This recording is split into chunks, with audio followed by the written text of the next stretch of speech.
Subscribe చేసేటప్పుడు పక్కనే ఉన్న గంట సింబల్ ను నొక్కి యాక్టివేట్ చేసుకోండి. ఆల్రెడీ సబ్స్క్రైబ్ చేసిన వాళ్ళు కూడా దయచేసి బెల్ బటన్ ను యాక్టివేట్ చేసుకోండి. సెల్ఫీ ఇప్పుడిదో రకం మోజైపోయింది. స్మార్ట్ ఫోన్స్ ఉన్న ప్రతి ఒక్కరూ సెల్ఫీలు తీసుకోవడం, వాటిని సోషల్ సైట్లలో పెట్టడం, లైక్లు కామెంట్లు కొట్టించుకోవడం ఇప్పుడు ఎక్కువైపోయింది. చేతిలో స్మార్ట్ ఫోన్ ఉంటే చాలు, అవసరం ఉన్నా లేకపోయినా ఎడాపెడా సెల్ఫీలు దిగుతున్నారు. అయితే మీకు తెలుసా, సెల్ఫీల వల్ల చర్మ సంబంధ వ్యాధులు వస్తాయని?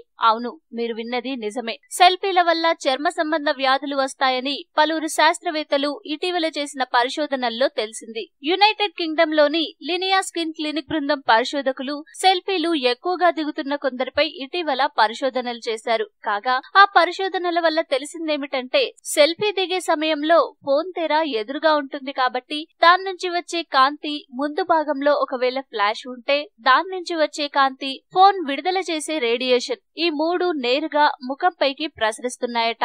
దీనివల్ల సెల్ఫీలు దిగుతున్న వారిలో చర్మ సంబంధ సమస్యలు వస్తున్నాయట. ముఖంపై ఉన్న చర్మ కణాలు నాశనం అవ్వడం, ముఖం ముడతలు పడడం వంటి సమస్యలు దీర్ఘకాలంలో వస్తాయని ఆ పరిశోధనకు నేతృత్వం వహించిన డాక్టర్ సిమోన్ జోకేయ్ వెల్లడించారు. అంటే ఎక్కువగా సెల్ఫీలు దిగితే త్వరగా ముసలివారు అవడం ఖాయమన్నమాట.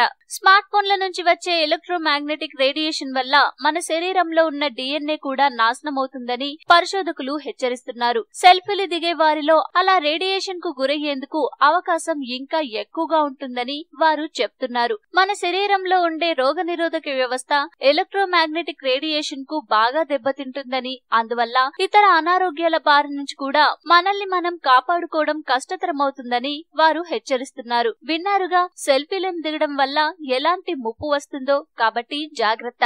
ఎంతైనా మన ఆరోగ్యం మనకు ముఖ్యం కదా.